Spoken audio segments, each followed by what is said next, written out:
গীতায় ৪র্থ অধ্যায়, সেখানে ১১ নম্বর শ্লোকে ভগবান বলছেন যে যথামাং পপদ্যন্তে তাংস্তথৈব ভজাম্যহম মম বত্তানুবর্তন্তে মনুষ্যা পার্থ সর্বশ। মানে যিনি যেমনটা ভগবানের কাছে প্রার্থনা করবেন, ভগবানকে উদ্দেশ্য করে, ভগবানের সেবাকে চিন্তা করে যে যা প্রার্থনা করবেন তার সেই মনোবাসনা পূর্ণ হবে। এ কথা ভগবান গীতায় বলছেন। কি হয়েছে? মানিকা গোয়ালিনী নামে একজন গোয়ালিনী ছিল। দেখুন, যে কৃষ্ণ সেই গৌর, সেই জগন্নাথ। কৃষ্ণ গৌরাঙ্গ মহাপ্রভু আর জগন্নাথ, তার মধ্যে কোনো ভেদ নেই। কৃষ্ণ আর জগন্নাথ অভিন্ন এবং গৌরাঙ্গ মহাপ্রভু অভিন্ন। দারু ব্রহ্ম রূপে জগতের নাথ জগন্নাথ পুরী ধামে নীলাচলে রয়েছেন। সেই পুরীরই একটা প্রত্যন্ত গ্রামে মনিকা গোয়ালিনী নামক এক দরিদ্র বৃদ্ধা গোয়ালিনী মাতা ছিলেন। তিনি দুধ দোয়াতেন। ঘোষ মানে গোপ ছিলেন, তারা গোপ ছিলেন। গোয়ালিনী মানে গোপ। তাদের কাজ হচ্ছে গাভী পালন করা, দুগ্ধ, দধি, ননি এগুলো তৈরি করা। তো মা প্রত্যেক দিন দই পাতেন, ছানা করেন, দধি দুগ্ধ এসব হয়, মাখন করেন। আর খুব দারিদ্রতার কারণে তিনি নিজেই কি করেন, সেই দধি দুগ্ধকে বাঁকে করে দূরের বাজারে বিক্রি করতে যান। তার বাড়ি থেকে যখন তিনি বাজারে যান তখন জগন্নাথের সেই শ্রীমন্দির, সেই মন্দিরকে অতিক্রম করে যেতে হয়।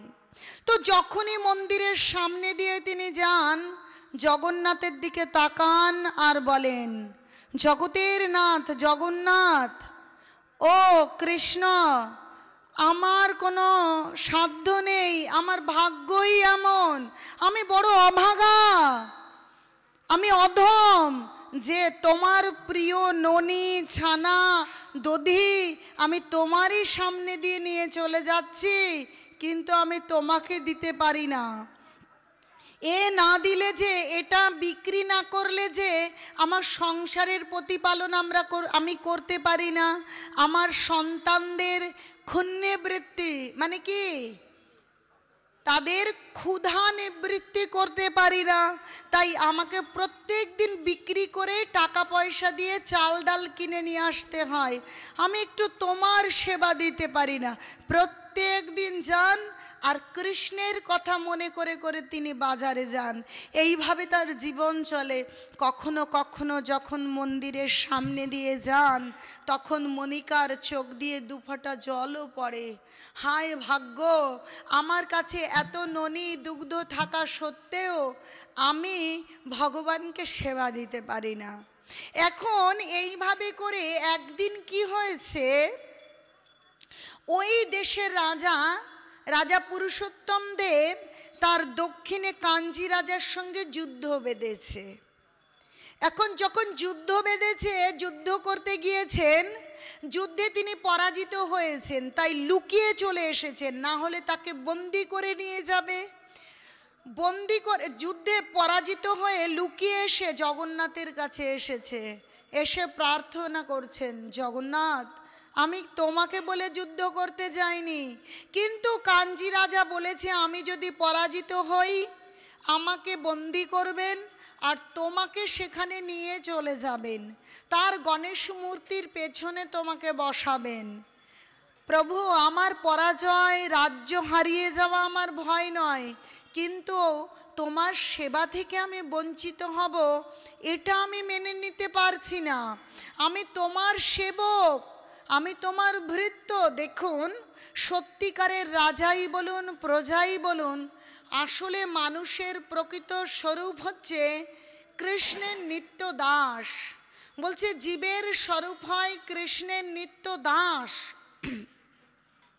তো পুরুষোত্তম দেব এরকম করে বলছেন যে আমি যে আপনার সেবা করতে পারবো না, এটা সহ্য করতে পারবো না জগন্নাথ, তুমি কৃপা করো, তুমি কৃপা করে আমাকে তুমি রক্ষা করো। তখন নিজে কি করেছেন, মাণিক্য দিয়ে একটা অঙ্গুরীয়, সোনার অঙ্গুরীয় মানে কি আংটি, সবেই কিনে এনেছেন, সেইটা তিনি জগন্নাথকে উপহার দিয়েছেন। উপহার দিয়ে প্রার্থনা করে তিনি সৈন্যদের সাজিয়েছেন যুদ্ধ করতে যাবেন। কিন্তু যখন জগন্নাথকে এই কথা বলেছেন, বলছে ভক্তের হৃদয়ের বাসনা তিনি পূর্ণ করেন, কারণ গীতায় বলেছেন যে যথামাং প্রপদ্যন্তে।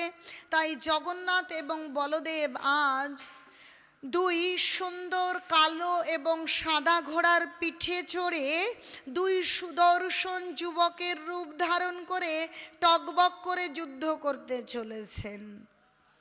জগন্নাথ কালো ঘোড়ার পিঠে করে যাচ্ছেন আর বলদেব সাদা ঘোড়ার পিঠে করে যাচ্ছেন। যেতে যেতে ওই যে মনিকা গোয়ালিনী চৈত্রের কাঠফাটা রোদ্দুরে তিনি ওই দুগ্ধ ননি ক্ষীর সেগুলো নিয়ে বাঁকে করে বিক্রি করতে যান। এখন ওইভাবে যেতে যেতে তার ভীষণ ক্লান্তি এসেছে। একটা গাছের তলায় বসে তিনি ভগবানের কথা চিন্তা করছেন, কি দুর্ভাগা, ভগবানের সেবা দিতে পারি না, প্রত্যেক দিন এইভাবে আমাকে দূর দূরান্তে ননি ছানা দই বিক্রি করতে যেতে হয়। এইভাবে চিন্তা করতে করতে কি হয়, গ্রীষ্মের দিনে অনেক ঘাম হয়, ক্লান্তি আসে, তো একটু তন্দ্রার মতন এসেছে। তো সেই সময় কি হয়েছে, দূর থেকে ডাক আসছে, মনিকা মা, মা আমার।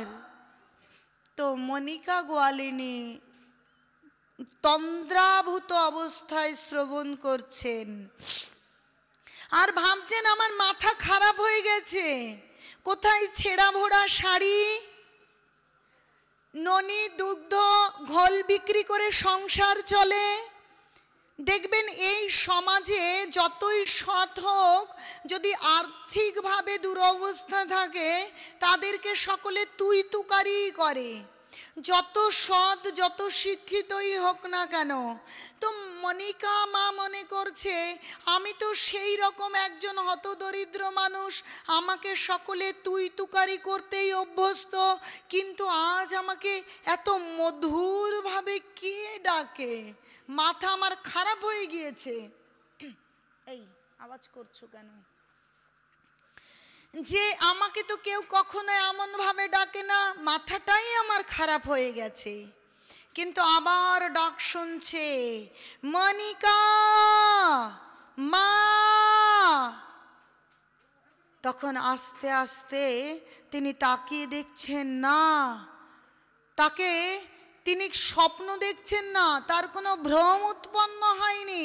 সত্যি সত্যি দুই সুদর্শন যুবক এসে তাকে ডাকছেন, মাগো মাগো তোমার কাছে কত ঘোল, আমরা ভীষণ রৌদ্রে তাপে আমাদের প্রচণ্ড তেষ্টা পেয়েছে, দাও না দাও না, আমাদের প্রচণ্ড তেষ্টা পেয়েছে।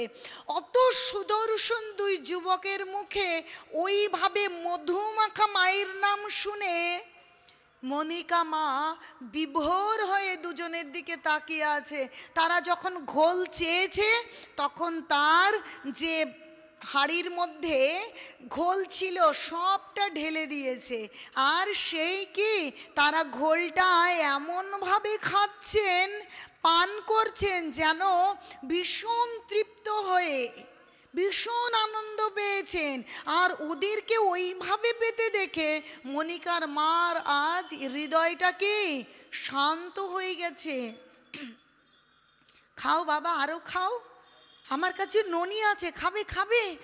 তো আরেকটা পাত্র থেকে ননি বের করে একদম ননির পাত্র উপুর করে দিয়েছে, খাও খাও বাবা, যতক্ষণ ভালো লাগে খাও, আমার নিজের হাতে বানানো, খাও। খেয়েছে। ওহ মা, তোমার ঘোল তোমার ননি অপূর্ব, আমরা আজ তৃপ্ত, এখন যাই। যখন তারা চলে যাচ্ছে তখন মনিকা মায়ের এই জড়জাগতিক চেতনা এসেছে, আর তার মনে পড়েছে হায় হায় এই ঘোল এই ননি এ তো আমার বিক্রি করতে হবে, বিক্রি করে টাকা নিয়ে চাল ডাল কিনবো, তবে তো বাড়িতে রান্না হবে, আমার ছেলে মেয়ে খাবে, কিন্তু তা তো আমি এদের দিয়ে দিয়েছি, এখন কি উপায়? দাঁড়াও বাবা, দাঁড়াও দাঁড়াও দাঁড়াও, কি হয়েছে কি হয়েছে? শোনো না, শোনো। বলছে না। আসলে আজ সে এতই তৃপ্ত, এতই আনন্দিত, ওই সুদর্শন দুই বালককে ক্ষীর ননি এবং ঘোল খাইয়ে তিনি যে তাদের কাছে টাকা চাইবেন সেই কথাটা তিনি বলতে পারছেন না, সংকোচ হচ্ছে, এখানে বেঁধে যাচ্ছে, মন চাইছে না কিন্তু বুদ্ধি তার কে তাড়া করছে। তখন বলছে বাবা কি বলবো, দুঃখের কপাল আমার, কাউকে ইচ্ছে করলেও আমি সেবা দিতে পারি না, আমার জগন্নাথকে সেবা দেবার ইচ্ছে থাকলেও আমি জগন্নাথের সেবা দিতে আমি পারি না। তো কি বলবো, তোমরা না এই ননি আর ঘোলের দামটা দিয়ে যাও, তোমরা দাম দেবে তাহলে আমি চাল ডাল কিনে নিয়ে আসবো। হায় মাগো, আমরা তো রাজার হয়ে যুদ্ধ করতে যাচ্ছি, আমাদের কাছে তো কোনো টাকা নেই, আমি তোমাকে কি করে টাকা দেব? কিন্তু বাবা তুমি যদি টাকা না দাও তাহলে আমি চাল ডাল কিনবো কোথার থেকে? বলছে ও এই কথা, ঠিক আছে, শোনো শোনো, এই আমার হাতের এই অঙ্গুরীয়টা তোমাকে দিলাম। বলছে না বাবা, আমার এই ছেঁড়া ফোড়া শাড়ি, এই দারিদ্রতা ক্লিষ্ট মানুষ, আমি এই অঙ্গুরীয় বিক্রি করতে যেতে পারবো না, তাহলে লোকে আমাকে চোরই বলবে যে এই অঙ্গুরীয় আমি কোথায় পেলাম, কারণ আমার নুন আনতে পান্তা ফেরোয়, আমি এরকম মণিমাণিক্য খচিত এরকম আংটি আমি কোথায় পাবো, তাহলে আমাকে চোরই বলবে, না আমি বাবা এটা পারবো না। বলছে না তোমাকে এটা বিক্রি করতে হবে না, তুমি শোনো তোমাকে আমি কি বলছি শোনো। আমার পিছনেই রাজা তার সৈন্যদের নিয়ে যুদ্ধ করতে আসছে, তিনি যখন আসবেন তখন তাকে দাঁড় করাবে, দাঁড় করিয়ে এই আংটি দেখিয়ে বলবে তোমার দুজন সৈন্য এখান দিয়ে যাচ্ছিল, আমার সব ঘোল সব ননি তারা পান করে ফেলেছে। যারা বিশ্বাস করবে না, কিন্তু তুমি এই আংটি দেখাবে, তুমি এই আংটি দেখালেই তারা বুঝতে পারবে যে তাদের এই সৈনিক এই ননি আর এই ঘোল খেয়েছে, তুমি চিন্তা করো না, একদম চিন্তা করো না।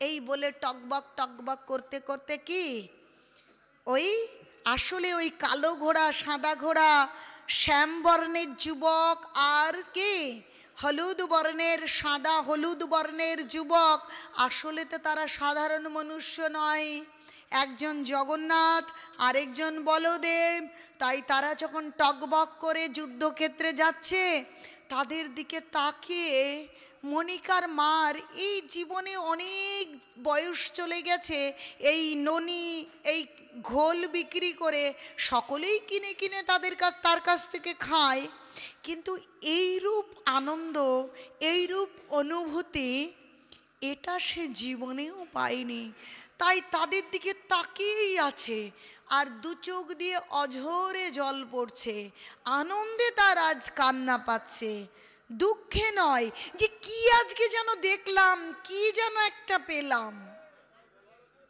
এইভাবে থাকতে থাকতে অনেকক্ষণ পর দুন্দুবি যে রাজা যখন যুদ্ধ করতে যায় কিছু তো আওয়াজ করে, আওয়াজের শব্দে তার চেতনা ফিরে যখন তাকিয়েছে তখন দেখছে সত্যি সত্যি রাজা দলবল নিয়ে যুদ্ধ করতে এসেছে। তখন রাজাকে দাঁড় করিয়েছে, দাঁড়ান দাঁড়ান রাজামশাই, দাঁড়ান দাঁড়ান, কি হয়েছে? আপনি আমাদের পথ আটকে দিচ্ছেন, আমাদের যাত্রা অশুভ করছেন, আমরা যুদ্ধ করতে যাচ্ছি, একবার যুদ্ধ করতে গিয়ে পরাজিত হয়েছি, এবার যুদ্ধ করতে যাচ্ছি, আপনি কেন রাস্তা আটকে দিচ্ছেন? বলছে দাঁড়ান দাঁড়ান, আপনার দুজন যোদ্ধা গিয়েছে, তারা আমার থেকে ননি এবং ঘোল খেয়ে গিয়েছেন, কিন্তু আমাকে কোনো টাকা দিয়ে যাননি, তো আপনি তাদের সেই টাকাটা দিন, আমি তো দরিদ্র মানুষ, চাল ডাল সবজি ক্রয় করতে হবে আমাকে। তখন বলছে কি যে বলেন, আমি সবে আমার সৈন্য নিয়ে যুদ্ধ করতে যাচ্ছি, এখনো তো আমার সৈন্য যায়নি। বলছে না বাবা, আমি মিথ্যে কথা বলছি না, এই দেখো দেখো দেখো। তখন হাতের মুঠো থেকে সেই অঙ্গুরীয় বের করে দেখাচ্ছে, দেখো দেখো এই অঙ্গুরীয় তারা দিয়ে গেছে, তারা বলেছিল যে তুমি বিশ্বাস করবে না, আর তখন এই আংটিটা তোমাকে দেখাতে, দেখো দেখো। যেই রাজা আংটিটা দেখেছে তখন রাজার চোখ বড় বড় হয়ে গেছে। এই আংটি তো আমার দেয়া আংটি, আমি গত রাত্রে জগন্নাথকে দিয়ে এসেছি, আমি প্রার্থনা করে দিয়ে এসেছি, এটা তো আমার দেওয়াই আংটি। তখন বুড়িমার পাটা জড়িয়ে ধরেছে, বুড়িমা আমি অনেক ভুল করেছি, তোমাকে আমি মিথ্যেবাদী মনে করেছি, তুমি আমাকে ক্ষমা করো, তুমি আমাকে কৃপা করো। বলছে যে আংটিটা তোমাকে দিয়েছে, যাকে তুমি আজ ননি, যাকে তুমি আজ খোল খাইয়েছ, সে কোনো সাধারণ মনুষ্য নয়, তিনি জগন্নাথ এবং কে এবং বলদেব। এই আংটি আমি তাদেরকে দিয়ে এসেছিলাম, আজ তারাই কিনা যুদ্ধ করতে যাচ্ছে। রাজা যুদ্ধ করবে কি, আজ আবেগে আপ্লুত হয়ে সেই মনিকা মায়ের পা ধরে বসে আছে। তখন মা বলছে না না, ছেড়ে দাও, আমার পা ছেড়ে দাও, আমি হত দরিদ্র দুঃখিনী, আমার কাজই হচ্ছে ননি দধি দুগ্ধ বাজারে বিক্রি করা, কিন্তু আমি ভগবানকে এই ননি দধি দুগ্ধ দিতে পারি না বলে আমার মনে বড় কষ্ট। সব সময় আমি মনে করতাম কবে আমি কৃষ্ণ তোমাকে একটু ননি খাওয়াতে পারবো, কবে তোমাকে আমি ঘোল খাওয়াতে পারবো। তখন রাজামশাই বলছে মা এটা তোমার ইচ্ছা, তাহলে দাঁড়াও, তোমাকে আর এই ননি ছানা ঘোল বানিয়ে তোমাকে আর বিক্রি করতে যেতে হবে না, তোমাকে আমি আমার রাজ্যের 5টা গ্রাম তোমাকে আমি দিয়ে দেব, সেই গ্রামে যা ফসল উৎপাদিত হবে তাতে তোমার সংসার সুন্দরভাবে চলে যাবে, আর তোমার যে গাভী পুষবে, তুমি গাভী পালন করবে, যে দধি ননি ছানা সন্দেশ হবে, সব তুমি প্রত্যেক দিন জগন্নাথ বলদেব সুভদ্রা মহারানীকে সেবা দেবে, তোমাকে আর এগুলো বিক্রি করতে যেতে হবে না। রাজামশাই 5টা গ্রাম ওই পরে দিলেন, তিনি যুদ্ধ করতে গেলেন এবং যুদ্ধ জয় করে তিনি তার রাজ্যে ফিরে আসলেন। কারণ তিনি যুদ্ধে যাওয়ার পূর্বেই দেখছেন সমস্ত সৈন্য আগেই পরাজিত হয়েছেন, কারণ তিনি যুদ্ধে যাওয়ার আগেই জগন্নাথ বলদেব কি যুদ্ধ করতে চলে গিয়েছেন, তাই জয় অবশ্যম্ভাবী হয়েছে। এখন রাজামশাই ফিরে এসেছেন সসম্মানে এবং ওই মনিকা গোয়ালিনীকে 5টা গ্রাম তিনি দিয়েছেন, সেই গ্রামের নাম এখনো মনিকাপত্তনম। আপনারা যারা উড়িষ্যায় যাবেন খোঁজ করবেন যে এখনো সেই মনিকা গোয়ালিনীর নামে নামকরণ রয়েছে মনিকাপত্তনম। দেখুন এই যে জগন্নাথের সঙ্গে যে এই লীলা, এগুলি কোনো গল্প কথা নয়। আপনারা জগন্নাথের ইতিহাস গ্রন্থ বই কিনতে পারবেন, জগন্নাথ পুরীতে গেলে সেখানে ডেট একদম তারিখ সহ সাল সহ দিন সহ সমস্ত কিছু নাম নথিভুক্ত করা আছে এবং সেই নিদর্শন এখনও রয়েছে, যে এগুলো কোনো গল্প কথা নয়। আমরা ভাবি এগুলো সব গল্প কথা, আসলে গল্প কথা নয়। তাই দেখেন যে মনিকা মা ইচ্ছে প্রকাশ করেছিল যে ভগবানকে তিনি কি ভগবানকে সেবা দেবেন, তিনি ভগবানকে সেবা দিতে পেরেছিলেন।